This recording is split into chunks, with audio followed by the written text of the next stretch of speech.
Bien, je vous propose qu'on commence. Donc, bonjour à tous. Donc, je suis Frédéric Antras, directeur du cluster aérospace. J'ai le plaisir et l'honneur de vous accueillir pour ce webinaire autour de la stratégie comme outil pour assurer les clients à gagner des affaires. Donc, c'est une première pour nous d'organiser, enfin, une première opération que nous organisons avec Space, et c'est un plaisir. Et je voudrais remercier donc Christophe Delquet et ses équipes pour cette initiative conjointe.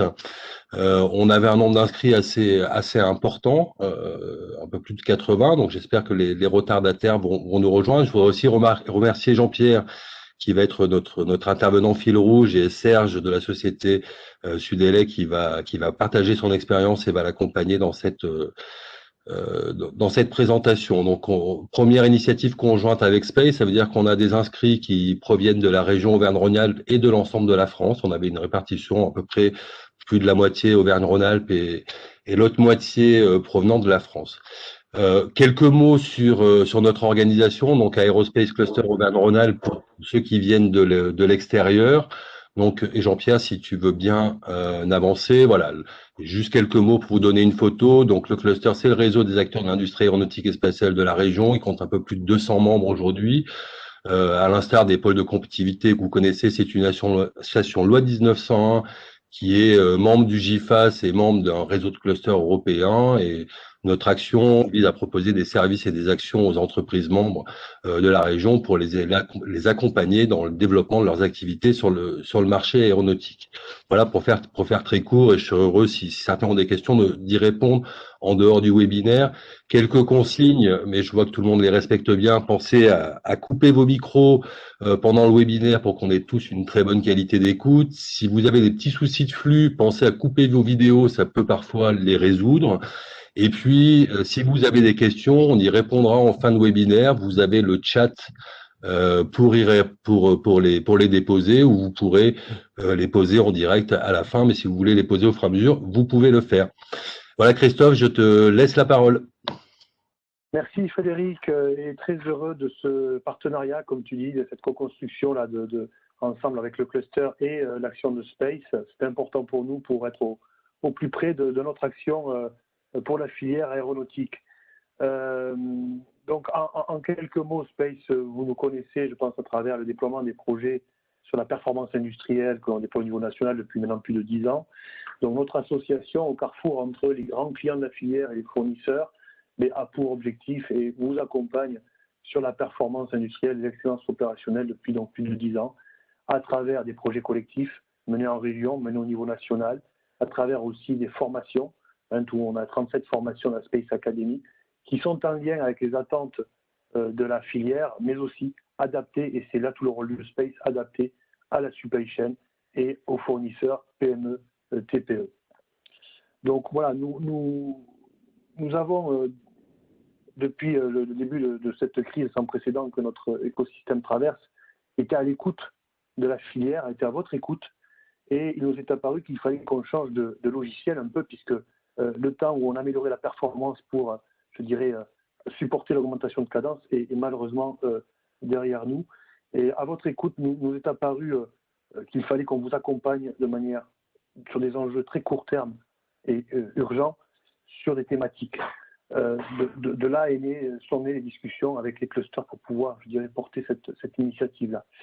Les thématiques qu'on a identifiées ont tourné bien sûr autour de la performance financière et trésorerie, à travers toujours notre expertise ligne et performance industrielle, aussi à travers la maîtrise des transferts d'activité qui vont avoir lieu dans le cadre de la redimensionnement, de la restructuration de la supply chain, et aussi de la stratégie.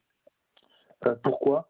Parce que dans ces temps incertains, inquiétants, il nous est apparu qu'il était important que les sociétés puissent rassurer leurs clients, leur actionnariat, leurs salariés, en formalisant leur stratégie, en essayant de pouvoir se repositionner dans ce contexte mouvant, pour bien sûr formaliser ça, rassurer. Pour cela, il y a des outils qui existent et que nous avons, je dirais, réadaptés avec, je dirais, nos consultants Space, donc Jean-Pierre Joubert, qui va mener cette présentation, et notamment d'autres consultants, formateurs, comme dont Laetitia Bouznard aussi. Nous avons construit ce module pour aider les sociétés à formaliser leur stratégie pour but vraiment de rassurer son client. Rien de pire dans une situation de doute devant un client ne pas pouvoir, je dirais, formaliser notre vers où on va. En général, ça crée plus de panique qu'autre chose. Et l'idée aussi, c'est d'embarquer vos équipes au quotidien en travaillant sur cet axe-là. Donc, pour travailler sur cette formation, on a pris le meilleur. C'est Jean-Pierre Joubert, qui est consultant Space depuis maintenant les projets performance industrielle 1, qui a accompagné je ne sais plus combien de PME sur la performance industrielle et qui aussi a développé quelques talents et compétences sur la partie stratégique. Et Jean-Pierre a proposé d'inviter Serge Calmar de Sudelec pour partager l'expérience de l'accompagnement sur la partie stratégie qui a été faite avec cette entreprise-là. Et donc, je pense que c'est intéressant d'allier, je dirais, la proposition de formation avec ce retour d'expérience pour faire toucher du doigt tous les bienfaits de s'inscrire dans cette démarche-là. Je vous rappelle aussi, n'hésitez pas à poser vos questions, on les posera à la fin aux intervenants. Voilà. Donc Jean-Pierre, c'est à toi. Je te laisse la main pour cette présentation. Bonjour à toutes et à tous. Merci beaucoup Christophe pour cette introduction. Lorsqu'effectivement vous nous avez proposé d'animer ce webinaire, il nous apparaissait important de dépasser le cadre de la simple méthodologie que l'on utilise pour mettre en œuvre cette stratégie et de vous faire partager pendant quelques minutes une expérience d'une entreprise qui l'a vécue et d'avoir ce retour d'expérience de cette entreprise. Alors j'ai la chance d'être accompagné de Serge Calmar aujourd'hui, et l'idée c'est vraiment de vous faire partager cette histoire que l'on vit avec Serge depuis plusieurs années pour arriver à faire progresser cette entreprise. Donc Serge se présentera dans quelques minutes. En quelques secondes, effectivement, comme l'a dit Christophe, moi je travaille pour Space depuis 2014 et j'ai accompagné à peu près 35 sociétés de la région Auvergne-Rhône-Alpes et Bourgogne-Franche-Comté dans les programmes Performance industrielle 1 et 2. Et je continue aujourd'hui à aider les sociétés dans le cadre des nouveaux programmes Industrie du futur pour arriver à les faire progresser et à transformer leur organisation et aller vers le 4.0. Le sujet qui va nous intéresser aujourd'hui, en fait, c'est en préambule, c'est d'essayer de s'élever un petit peu, et il nous apparaît ici important en préambule de parler d'un Lyonnais, Monsieur Saint-Exupéry, qui œuvrait dans le monde de l'aéronautique et qui, au-delà de voler, était aussi un poète et un écrivain. Et il écrivait la chose suivante, il disait: l'important n'est pas seulement de prévoir l'avenir, mais surtout de le rendre possible. Et cette phrase, elle est intéressante quand on prend un peu de hauteur. Il ne s'agit pas à un moment donné qu'il y ait une seule personne dans une entreprise qui ait une idée, mais la stratégie d'une société va consister justement à faire en sorte que cette idée, elle puisse être concrétisée, à ce qu'elle puisse être mise en œuvre, à ce qu'elle soit appropriée par le plus grand nombre dans l'entreprise. Et cette phrase-là illustre bien le chemin et le parcours qu'il faut qu'on arrive à ce que chacun des comités de direction des entreprises parcourt pour arriver à ce que cette stratégie se mette en œuvre petit à petit. Donc, l'expérience que je voudrais qu'on partage aujourd'hui, elle me tient particulièrement à cœur puisque ça fait maintenant presque 7 ans qu'on travaille ensemble avec Serge Calmar.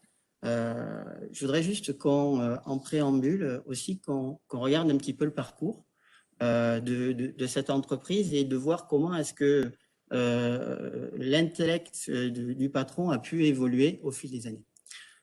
Si on regarde ce qui était Sudelec, qui est une PME, elle va vous être présentée dans quelques secondes.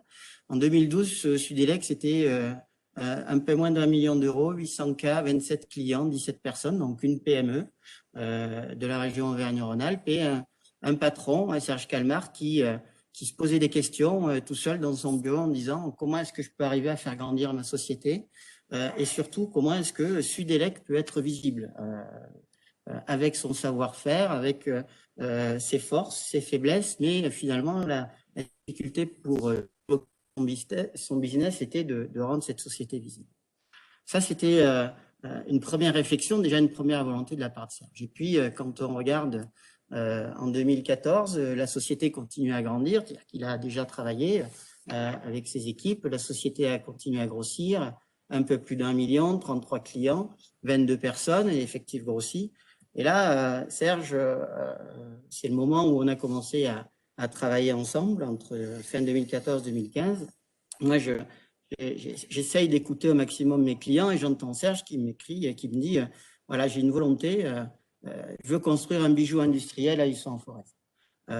Et Serge, pourquoi tu veux faire ça? C'est parce que je pense que c'est sur cette capacité à construire ce bijou qu'on va pouvoir construire et assurer notre développement dans le futur. Dans Tact, mais l'idée, c'est que Serge avait toujours cette idée, mais plutôt tout seul. D'accord, voilà, c'était la locomotive de la société. Et puis, si on se projette maintenant, avec forcément des choses qui ont évolué, vous voyez un petit logo là, et puis un petit nom là qui arrive, le nom de Saphir, et on va en reparler tout au long de la présentation. Et quand on regarde où est-ce que Sudelec en est maintenant, eh bien, on voit que Sudelec a en 2019 fait une superbe progression, on regarde les années 2014, et que malgré la situation Covid actuellement, Sudelec a continué à progresser dans la situation actuelle avec un renforcement du nombre de clients à 61 en 2020 et une société qui continue à grossir petit à petit. Et ce qui est intéressant de partager, c'est qu'aujourd'hui, le discours a changé. Et que dans la tête de Serge, et plus que dans la tête de Serge, mais de ses équipes, l'idée n'est plus de construire un bijou industriel, mais le constat, c'est de se dire aujourd'hui, valoriser l'organisation de l'usine, c'est devenu le principal atout commercial de la société. Et donc, ce qu'on va vous raconter, c'est comment finalement ce cheminement a évolué dans la tête non seulement du patron, mais surtout pas que du patron, dans la tête de son codir, et comment est-ce qu'on a pu s'appuyer sur les méthodologies, les outils, les réflexions communes pour arriver à ces résultats. Donc, je vais passer la parole à Serge qui va vous faire une présentation rapide de Sudelec sur ses compétences et son histoire. Bonjour à tous, je suis ravi de pouvoir intervenir et de vous présenter un petit peu ce qu'on a pu faire. Je dirais en préambule que finalement la stratégie, c'est pas réservé aux grands groupes, mais c'est aussi important, et c'est même très important au niveau d'une petite entreprise. Donc Jean-Pierre l'a dit, on est une trentaine de personnes, on fait 4 millions d'euros, voilà. Donc quel est notre métier? Notre métier, c'est la fabrication de systèmes électroniques. On a commencé cette activité il y a une quarantaine d'années et on a fait cette activité à la campagne, à Huisson-en-Forez. Alors tout le monde ne connaît pas, mais c'est dans les monts du Forez, entre Clermont et Saint-Étienne. Et donc on est à la campagne et loin de tout centre industriel. Donc c'était une volonté politique à une époque de créer quelques emplois à la campagne. Voilà l'idée d'origine de cette entreprise. Quand on a commencé le métier, il y a une quarantaine d'années, donc c'était des tables, un fer à souder, et puis des personnes qui soudaient des composants sur des cartes. Aujourd'hui, évidemment, le métier n'est plus du tout le même. L'évolution des composants, la miniaturisation des composants a fait que c'est un métier qui demande beaucoup d'investissement en machines, beaucoup de savoir-faire. Ce métier s'est étendu, c'est-à-dire qu'en amont de la fabrication d'une carte électronique, on nous demande aujourd'hui de faire des achats, on nous demande de faire de la conception, en aval, on nous demande de faire du test, on nous demande de faire de l'intégration, on nous demande de livrer des produits en B2C, donc des produits finis complètement. Voilà, donc ce métier a à la fois évolué techniquement et a évolué dans le spectre de compétences nécessaires à le faire. Voilà, donc aujourd'hui on travaille un petit peu pour l'aéronautique, on fait une dizaine de % dans l'aéronautique, mais pas que. On bosse pour l'industrie, pour le médical, l'énergie, enfin bref. Un peu tous les secteurs dans lesquels il y a une carte électronique. Et Dieu sait qu'aujourd'hui, l'électronique est présente dans de plus en plus de produits. Voilà.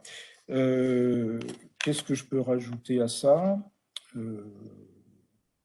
Donc, on va continuer si tu le Oui, souhaites. on continue. Ouais. Allons-y. Merci déjà pour cette présentation. Donc, l'idée de partager cette expérience avec Serge, c'est que vous compreniez un petit peu comment l'état d'esprit et comment la maturité du comité de direction a pu évoluer au fil des années. Et de partager, voilà, en 2-3 slides, toujours un petit peu l'histoire. Cette évolution, en fait, du projet stratégique chez Sudelec, elle a réellement démarré pour essayer de la structurer en 2014. Elle était portée en 2014 par Serge, tout seul. Et c'est lui qui était vraiment la locomotive du développement de l'entreprise avec une multicasquette, une multifonction, à la fois de direction, mais aussi de commercial. Voilà. Et donc, vous avez la petite photo en haut à droite de ce qu'était Sudelec en 2014. Mais malgré tout, Serge, je te laisse terminer le slide avec une volonté qui était là. Oui, effectivement, il fallait absolument se développer parce qu'il fallait se rendre visible, on l'a dit tout à l'heure, et se rendre visible en ayant une bonne image. C'est-à-dire que, bon, vous voyez les bâtiments qui sont là, c'était bien, à une époque ça a correspondu à ce qu'on faisait, mais ça trouvait ses limites. Il était un peu compliqué lorsqu'on recevait des clients ou des prospects de leur expliquer qu'on faisait de la technologie, plutôt de la haute technologie, dans des bâtiments qui n'étaient pas vraiment adaptés. Donc ça, c'est un premier point. Et deuxième point, j'ai toujours pratiqué une politique de fort investissement, parce que d'abord, le métier nécessite, l'évolution technologique, nécessite d'investir en permanence, donc avec des investissements en moyenne de 10 à 15% du chiffre d'affaires tous les ans. Et on s'est amené...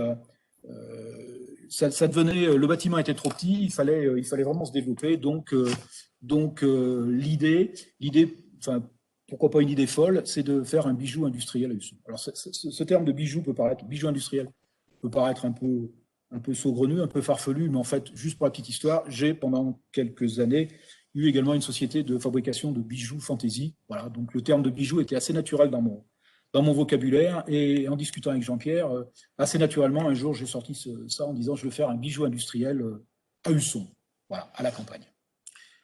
Donc, cette première partie dans la connaissance et puis la façon dont on a commencé à se connaître, vous imaginez qu'effectivement, on était sur une réflexion stratégique qui, à ce moment-là, était très, très peu structurée.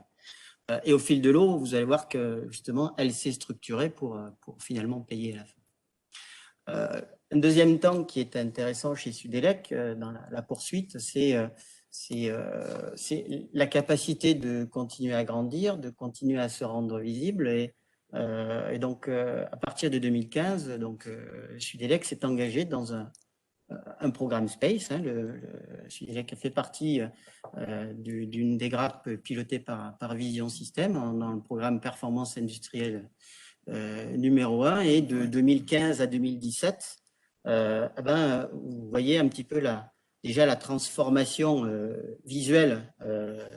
Alors, ce n'est pas le même bâtiment, mais en tout cas, on est passé d'un monde où Serge disait qu'il avait du mal à valoriser l'image de la société à une société qui a commencé à pouvoir valoriser son site industriel, mais pas que le site industriel, à essayer de continuer à travailler sur l'organisation. Donc, Serge, dans cette période 2015-2017, effectivement, on parle de façonner le bijou. Donc, qu'est-ce que tu peux nous en dire au-delà de ça? Il y a les clients qui sont présents. Oui, alors évidemment, tout le monde pense à ça. C'est évidemment la satisfaction des clients. Mais quand on parle de satisfaction du client, c'est pas seulement livrer de la qualité de produit, c'est aussi livrer du produit en temps et en heure. C'est d'être réactif, c'est d'être rapide, c'est un petit peu tout ça. Et il a fallu commencer à mettre en place quelques indicateurs. C'est ce qu'on a commencé à faire avec Jean-Pierre pour mesurer la performance. Et puis, donc je le disais tout à l'heure, j'étais dans un bâtiment qui n'était pas très grand. je ne pouvais plus acheter suffisamment de machines. Donc, il fallait, pour accueillir tout mon parc machine, il me fallait un beau bâtiment. Donc, stratégiquement, c'était important de mettre une belle enveloppe autour de ce parc machine. C'est ce qu'on a fait. En 2015, on a lancé la construction du bâtiment. En même temps, on a changé l'image de marque de l'entreprise parce qu'on a revu toute la communication, le logo, etc. etc. Donc ça, c'était un premier élément. Deuxième élément, il fallait, pour que tout ça, ça fonctionne bien, il fallait un personnel qui soit formé, un personnel compétent. Donc, on a beaucoup travaillé sur la formation. Et sur la formation à la fois au métier et la formation sur l'organisation. On a travaillé sur le 5S, on a travaillé avec des outils comme ça, de façon à avoir une belle usine bien organisée. Et justement, la participation au programme industriel de performance industrielle de Space nous a permis donc de mettre en place des outils, le PIC, le PDP, etc., pour déjà penser un peu à venir, notamment avec le PIC, et regarder un peu plus loin que de regarder des résultats où, en fait, quand on regarde les indicateurs, on est plutôt dans la vision dans un rétroviseur et non pas dehors. Donc voilà, il fallait associer un petit peu tout ça. Donc j'ai eu le plaisir de le recevoir, vous le voyez en bas à gauche, ça m'a fait particulièrement plaisir, mais d'être récompensé sur l'organisation qu'on a mise en place par un award en 2017. Voilà, j'en étais pas peu fier et ça m'était pas destiné à moi, mais c'était destiné à l'entreprise et à mes gens et à toute l'organisation qu'on a pu mettre en place. Il était maintenant aussi important de partager la stratégie avec mes cadres. Donc j'ai fait monter des gens au niveau cadre. J'ai un cadre qui s'occupe de la production, j'ai un cadre qui s'occupe de la supply chain et j'ai un cadre qui s'occupe du commercial maintenant. Mais dès ce moment-là, j'ai impliqué mes cadres dans cette vision stratégique. Donc, avec Jean-Pierre, on va vous expliquer un petit peu ce qu'on a fait. Mais c'était important de ne plus être seul à penser stratégie, mais de partager cette stratégie et la partager avec les collaborateurs. Voilà. Alors, cette première réflexion stratégique qui a été initialisée à ce moment-là, elle a été faite à l'échelle de l'entreprise, avec des outils qui sont des outils, on va dire, relativement simples que certains peuvent connaître. Mais c'était déjà un premier pas avec Sudelec que d'aller poser les forces, les faiblesses, d'aller imaginer les menaces et les opportunités, d'aller travailler sur une organisation cible pour figer les recrutements cibles, structurer la société. Et se baser aussi sur la petite partie de droite que vous voyez, sur le diagnostic de maturité industrielle qui permettait aussi à Sudelec de se projeter dans les années ou dans les mois et les années qui allaient venir pour continuer à faire vivre cette feuille de route maturité industrielle. Donc, on a commencé avec Sudelec dans la réflexion stratégique par des choses simples. Et Serge le disait très bien, c'était le passage de la stratégie qui appartenait à une personne à une stratégie qui commençait à appartenir à son premier cercle, à son cercle de cadre, à l'implication des gens qui managent et des managers de l'entreprise et du coup de ne plus travailler et réfléchir seul. Donc ça, c'est une toute première étape.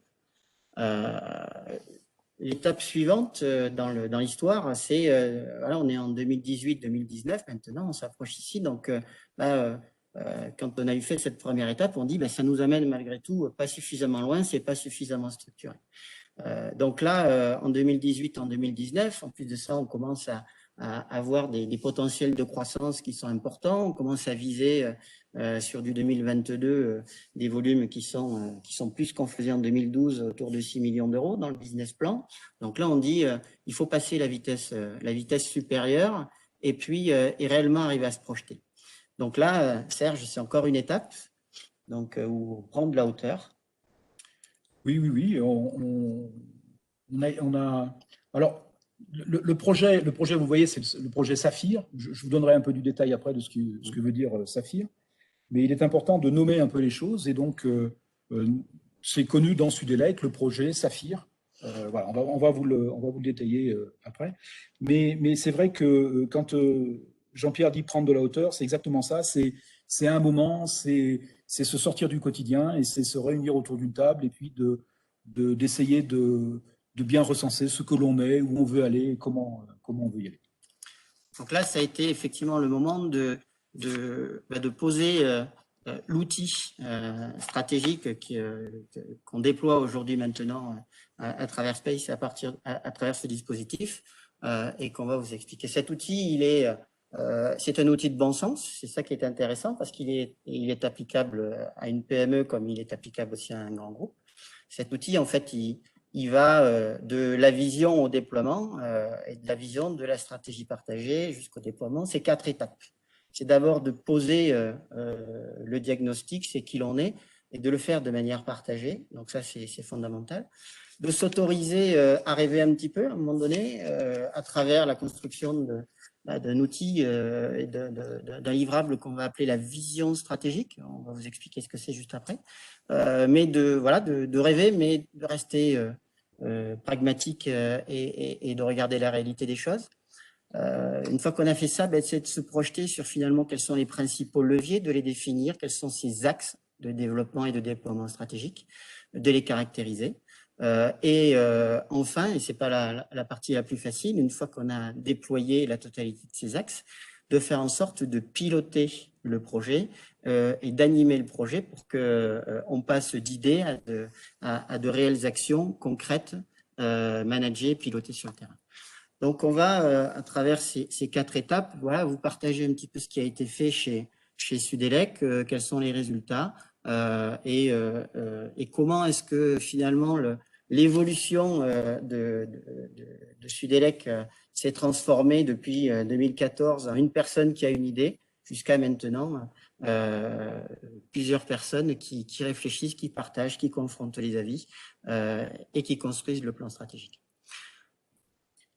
Alors, Jean-Pierre le disait,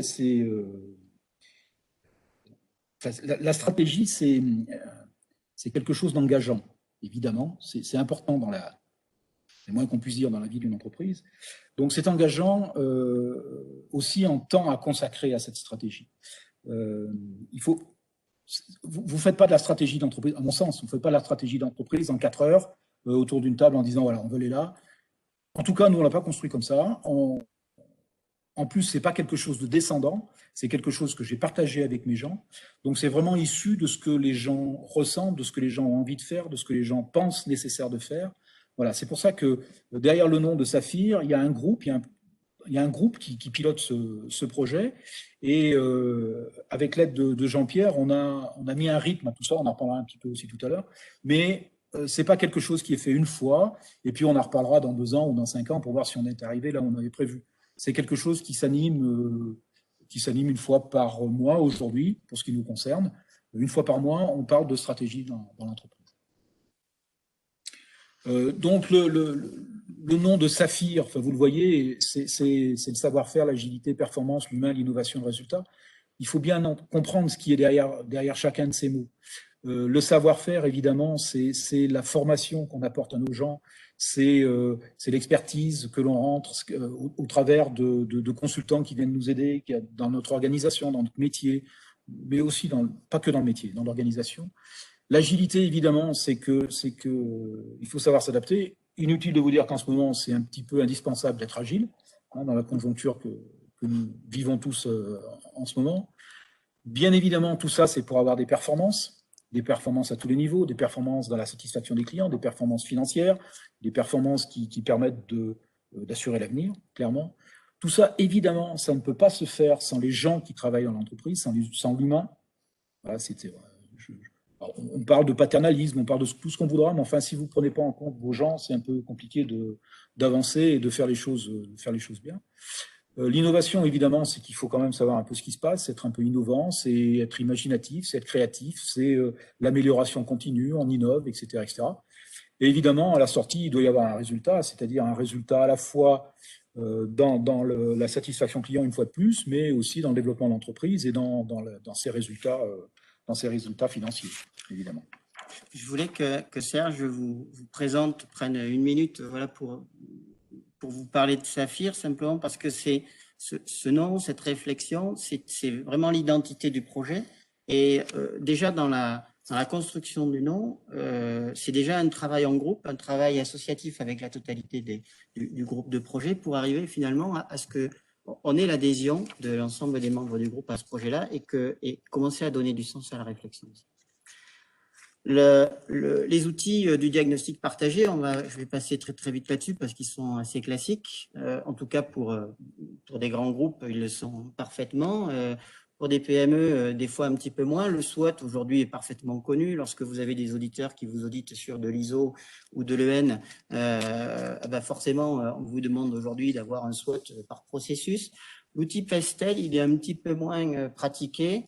L'outil Pestel permet encore de prendre un peu plus de hauteur et de dire quels sont les impacts finalement que la politique, l'économique et tout le reste peuvent avoir sur mon organisation et d'avoir une vision un petit peu différente et d'aborder des sujets qu'on n'aborderait pas dans la partie SWOT. Donc, d'allier à la fois l'analyse SWOT et l'analyse Pestel permet d'aborder avec l'ensemble des membres du groupe un certain nombre de sujets, de poser les choses, de poser les bases de la réflexion stratégique. Donc, cette première étape de diagnostic partagé, elle est importante. C'est important d'aborder tous ces sujets-là pour pouvoir derrière engager la deuxième étape. La deuxième étape de la construction du projet est importante. Cette deuxième étape est la construction de ce que l'on appelle la vision stratégique. Alors, la vision stratégique, le livrable de la vision stratégique, vous allez le voir, produit livrable tout à l'heure chez Sudelec, c'est un format A4. C'est un format A4 sur lequel on va poser un grand nombre d'idées.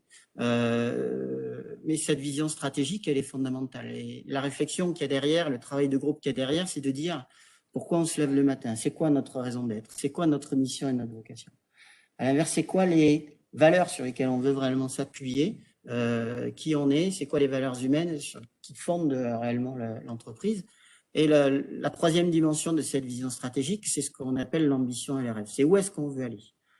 L'objectif de ce travail, toujours en groupe, c'est d'aligner les points de vue de l'ensemble des acteurs, qu'ils soient associés, que ce soit direction, salariés, et d'arriver à se projeter sur la dimension du rêve, sur où est-ce qu'on veut être dans 2 ans, où est-ce qu'on veut être dans 5 ans en fonction du périmètre qu'on s'est donné.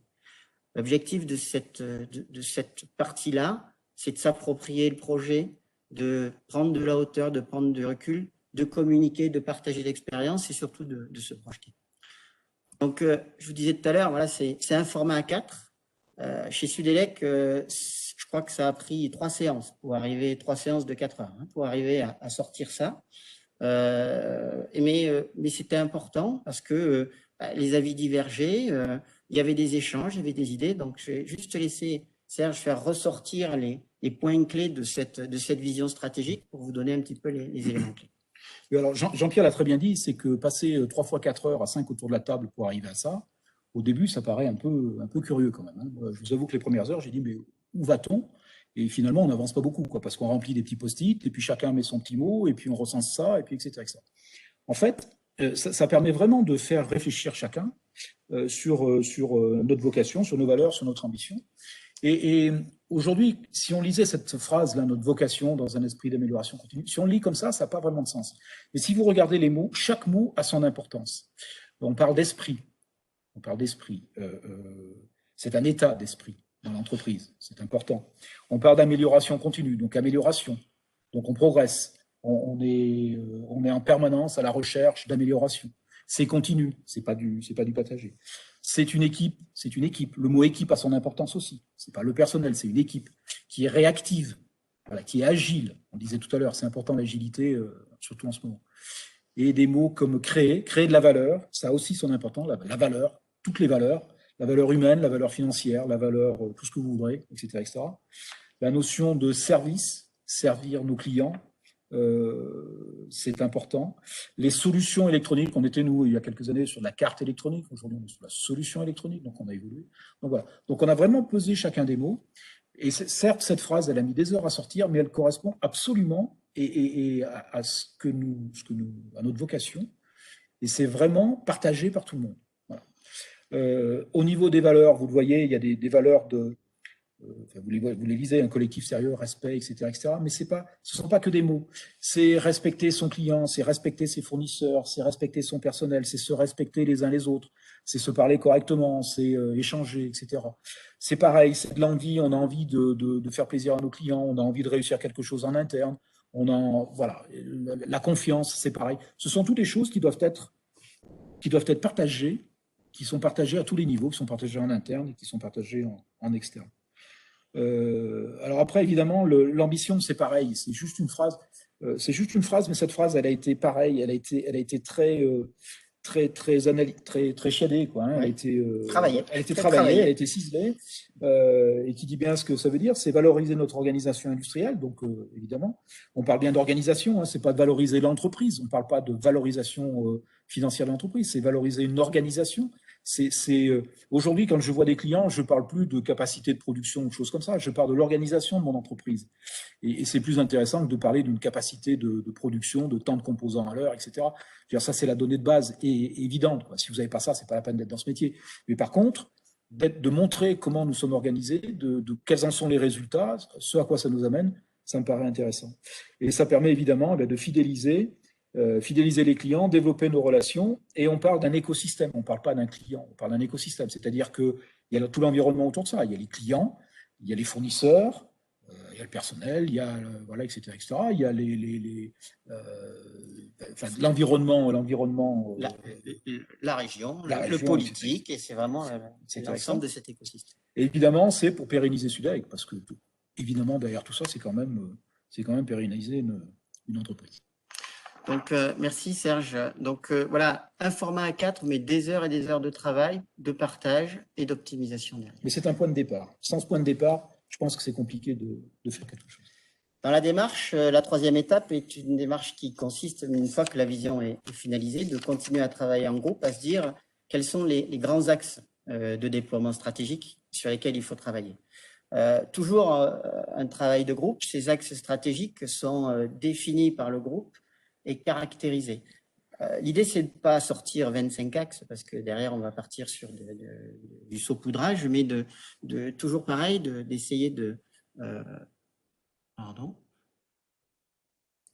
d'essayer de travailler à synthétiser au maximum la réflexion du groupe. Et donc, chez Sudelec, on en a retenu 5. Ce qui est important dans ces axes, c'est qu'il y a une thématique majeure, mais c'est surtout le verbatim qu'il y a derrière, qui est important aussi, et qui sera le point de départ dans le déploiement de ces axes stratégiques sur un travail de construction des idées. Donc juste Serge, rapidement, pour pas qu'on dérive sur le temps, de se dire c'est quoi les 5 axes et qu'est-ce qu'on va retenir. Bon, enfin, vous le voyez, vous le lisez, qualité, performance achat, commercial, industriel et l'industrie du futur.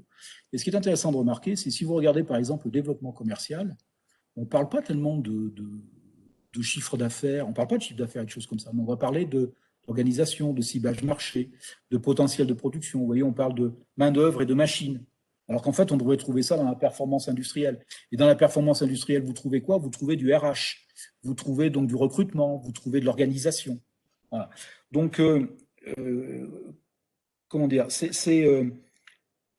je cherche les mots.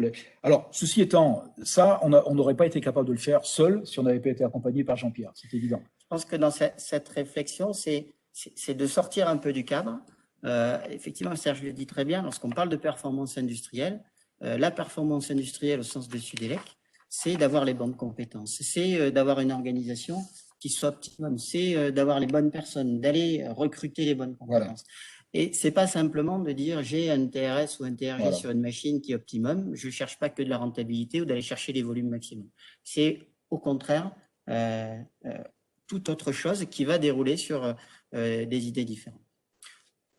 Il n'en est pas moins vrai, comme je le disais tout à l'heure en préparant, que Serge s'intéresse au quotidien de ce qui sort tous les jours de son usine. Oui, ça n'exclut pas, évidemment. Là-dessus, il n'y a pas de difficulté.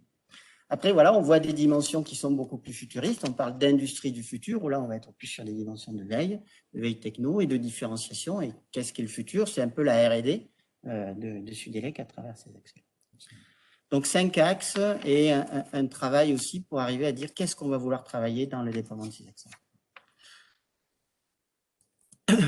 chacun des axes, de ces 5 axes, est repris de manière unitaire dans un travail à la construction d'idées. On va utiliser la méthode connue maintenant du mind mapping pour arriver à déployer chacun de ces axes-là et à construire des idées de progrès, construire des idées d'amélioration pour arriver à avoir une performance achat, dans cet exemple-là, qui s'améliore.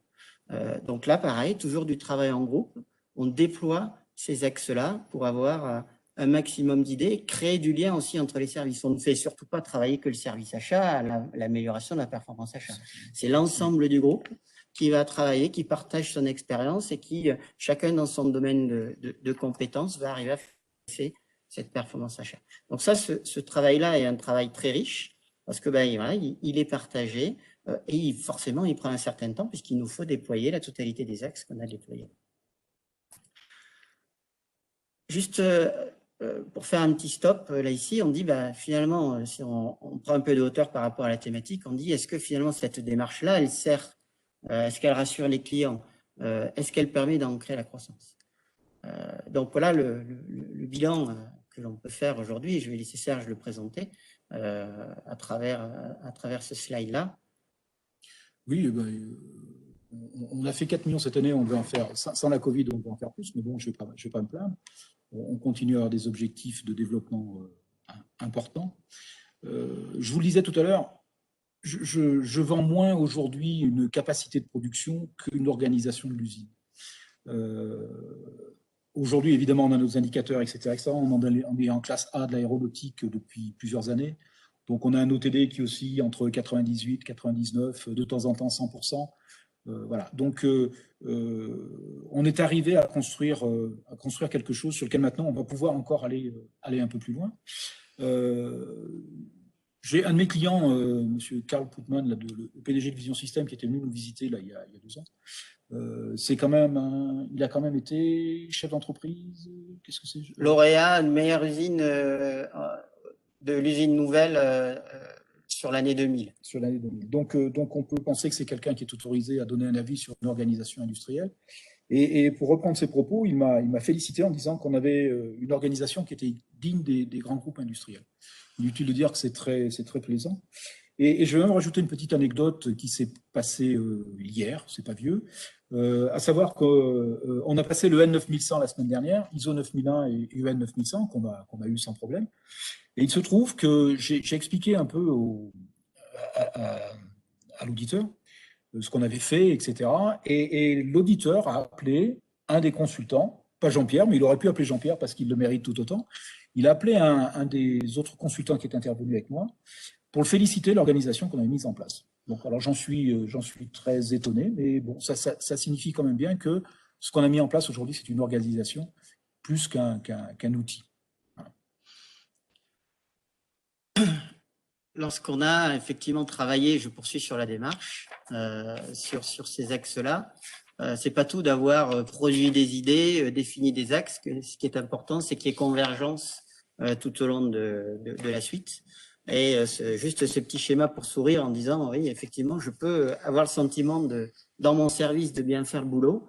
La communication, le partage est fondamental pour qu'on aille tous dans le même sens. Et pour ça, au-delà de la production d'idées, et si je reviens sur la méthodologie, la totalité de cette production d'idées vont être intégrées et suivies dans une matrice qu'on appelle la matrice DOPA. Cette matrice DOPA, elle a un nom, elle s'appelle le déploiement des objectifs et des plans d'action.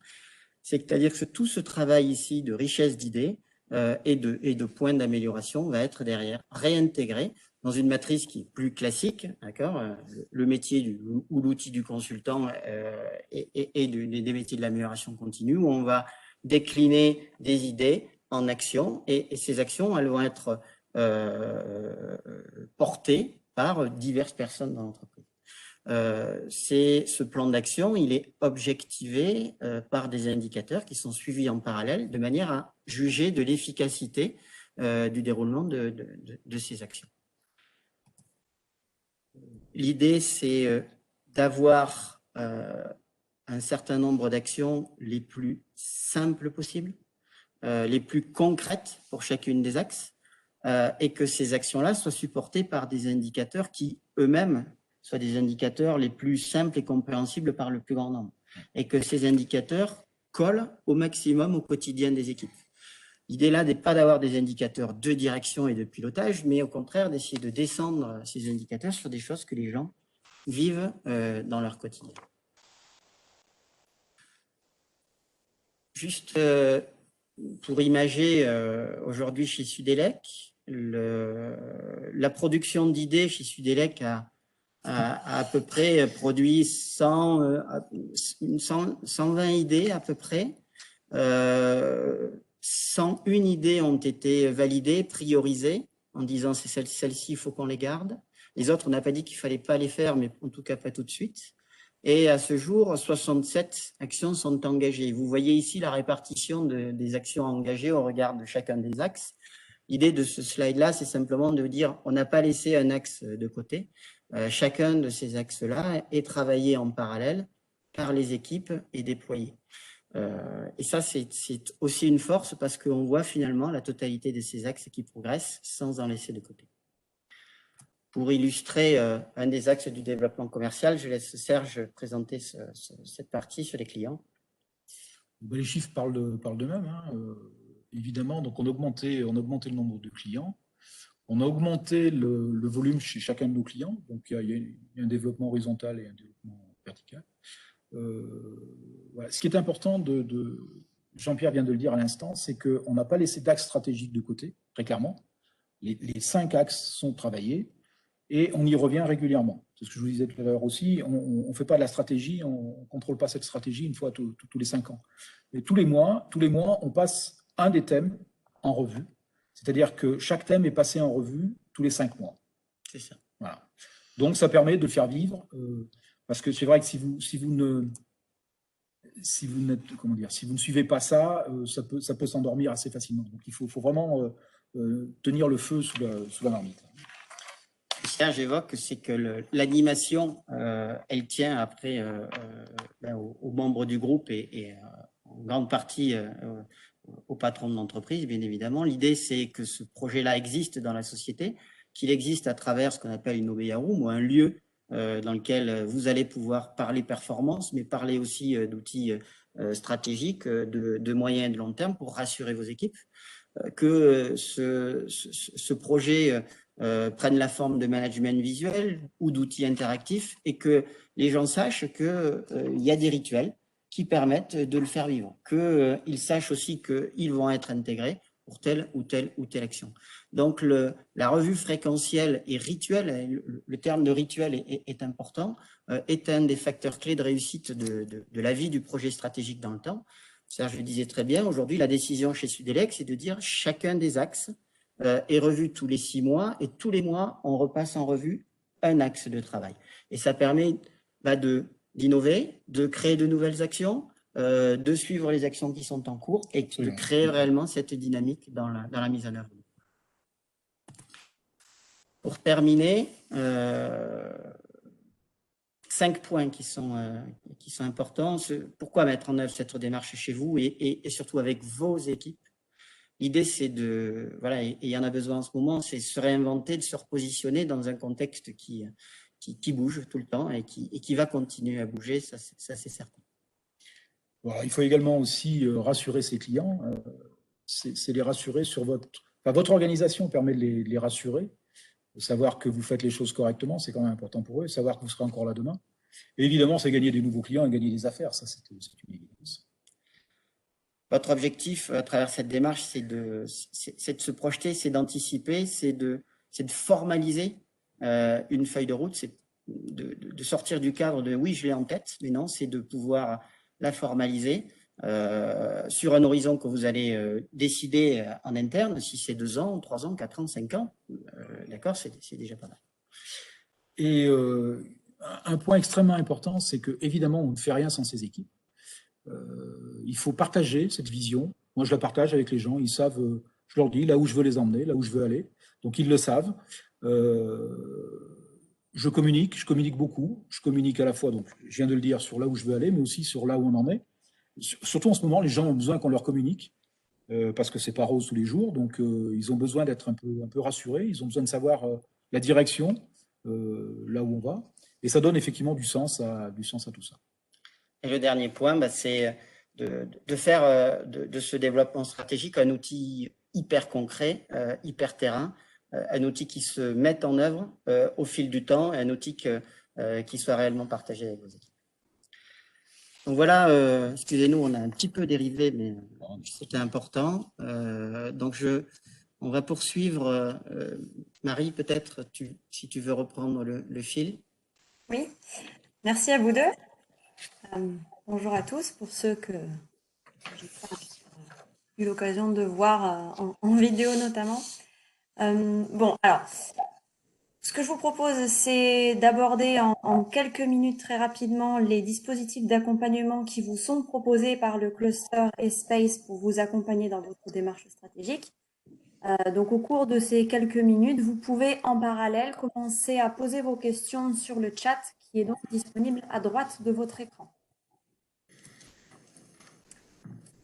Ok, alors ce qu'on s'est dit avec le cluster, c'est faire un webinaire, c'est déjà chouette, mais on peut aller plus loin en proposant une formation qui soit dédiée, avec Jean-Pierre notamment, sur la thématique. Donc on vous propose 2 formules d'accompagnement. La première, c'est de suivre un module qui s'appelle « De la stratégie à son déploiement opérationnel », qui se fait sur 2 jours, en inter-entreprise. Inter-entreprise, ça veut dire quoi? Ça veut dire simplement en collectif avec des participants venant de sociétés externes. On vous propose 2 dates pour suivre ce module-ci. La première aura lieu à Toulouse-Blagnac les 24 et 25 mars et la seconde à Lyon-Villefontaine les 6 et 7 avril. La seconde option qui peut s'offrir à vous, c'est de faire de l'intra-entreprise, c'est-à-dire j'ai envie d'avoir un consultant chez moi qui me dispense une formation dédiée à mes équipes et qui, là-dessus, va venir plugger également des jours de coaching. Je précise que les parties formation et uniquement formation sont éligibles au dispositif FNE. Est-ce qu'on peut changer de slide? Merci. Merci beaucoup. Mais je te rends la parole, si tu veux bien, pour présenter ce module. Oui, bien sûr. Donc, vous avez ici le déroulement du programme. Vous aurez ces slides-là. Vous pouvez aussi aller regarder ça sur le site de Space. Le programme en 2 jours a un premier objectif, voilà, c'est de ne pas avoir peur de l'ensemble des outils et de la démarche et de monter en maturité et en maîtrise sur ces outils-là. Donc, on passera à travers ces 2 jours l'ensemble des outils du style du SWOT, du PESTEL, la construction des valeurs, la construction de la vision stratégique, comment développe-t-on les axes stratégiques, la découverte de la matrice d'OPA. Enfin, voilà, c'est de connaître ces outils et d'en avoir la maîtrise avec des travails croisés en groupe. Alors, l'idée, c'est pas de construire en 2 jours la stratégie de chacune des entreprises qui participeront, mais en tout cas, à travers des cas pratiques, de mettre en œuvre déjà ces outils.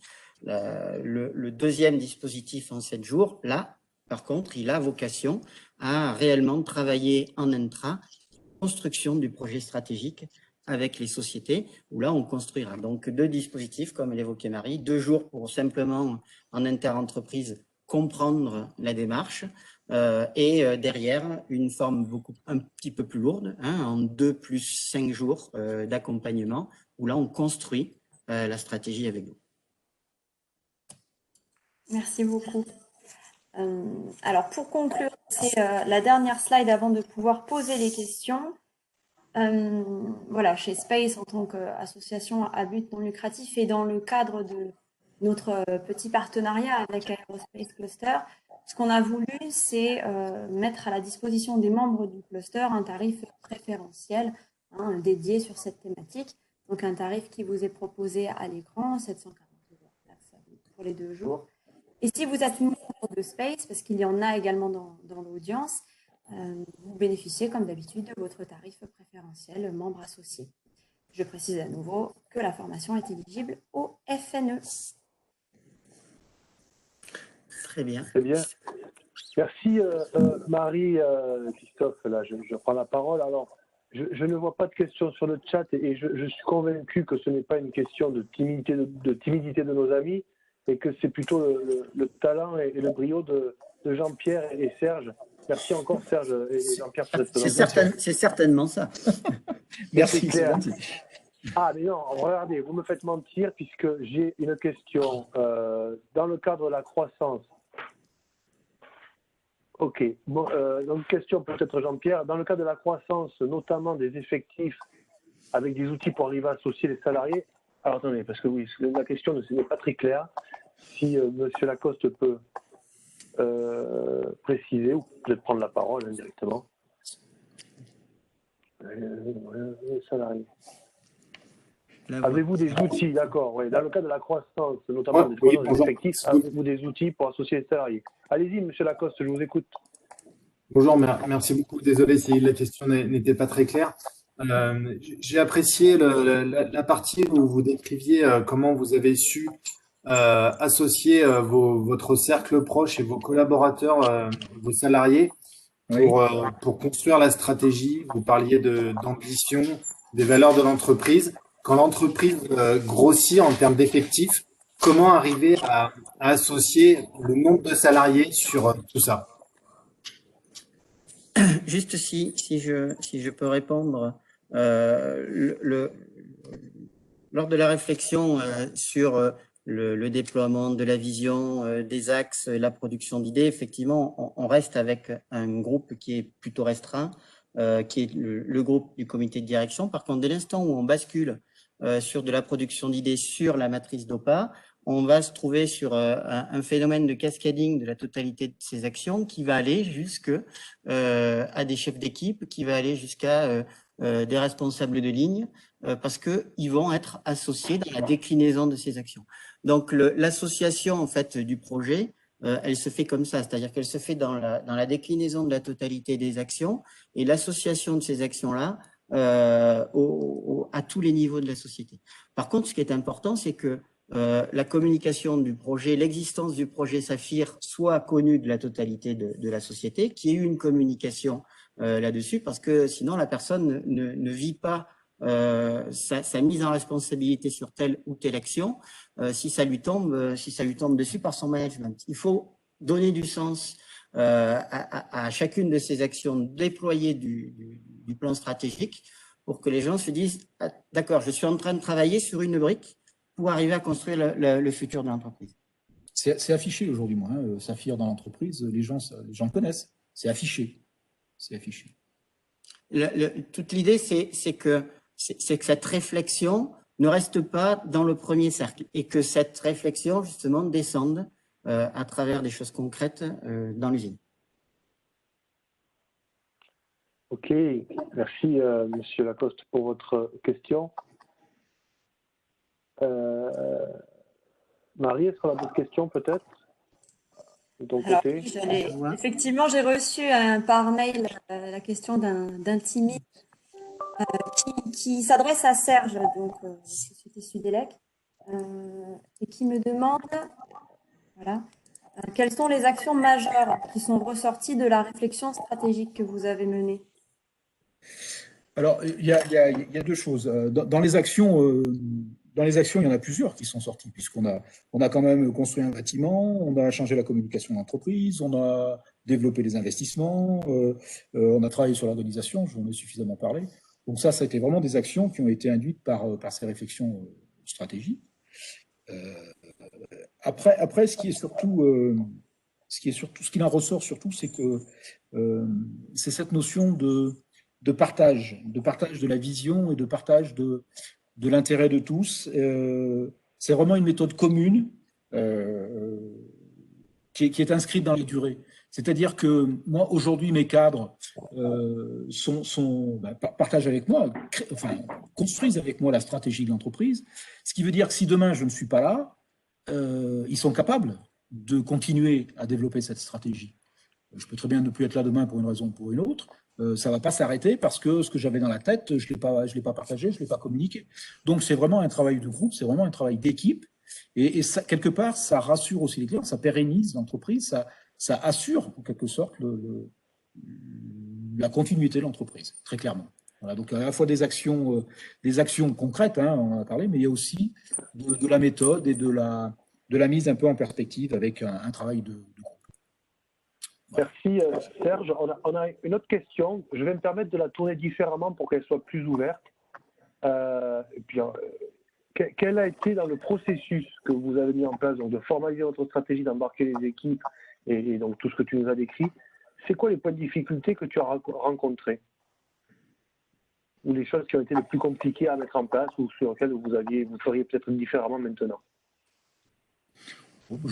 Franchement, j'ai pas fait ça dans la douleur, hein. Ça s'est fait agréablement parce qu'on travaille sur des choses qui sont extrêmement motivantes.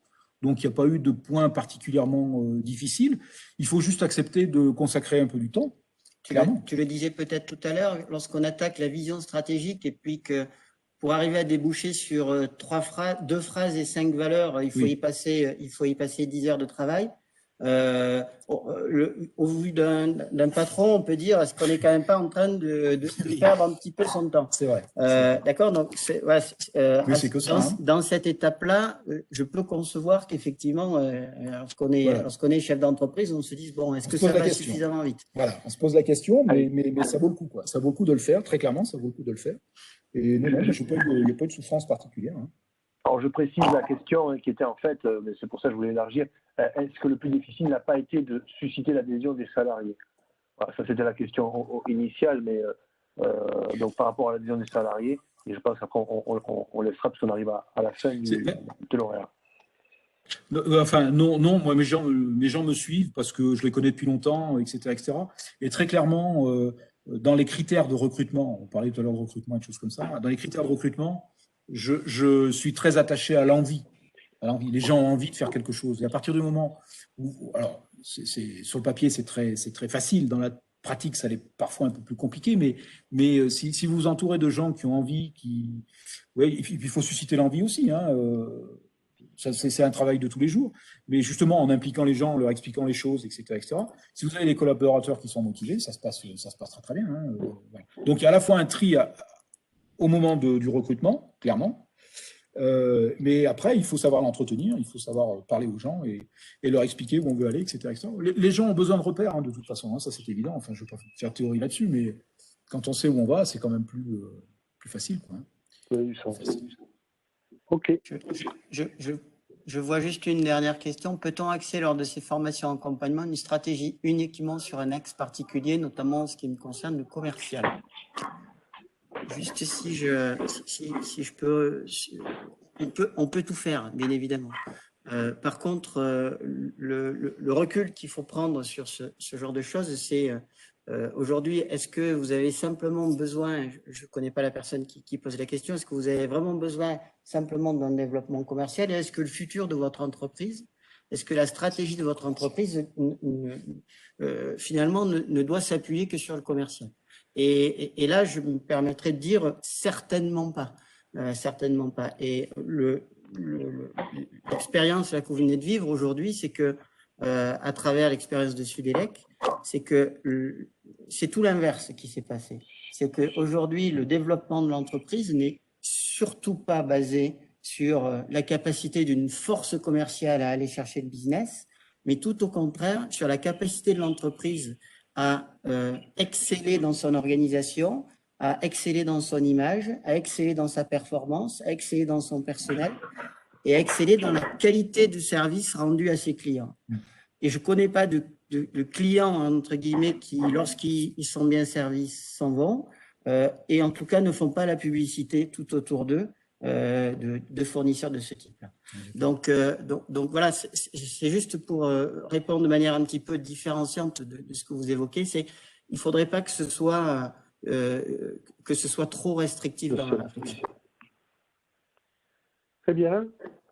Je pense qu'on arrive à l'heure H qui était prévue pour la fin de ce webinaire. Merci encore Jean-Pierre et Serge.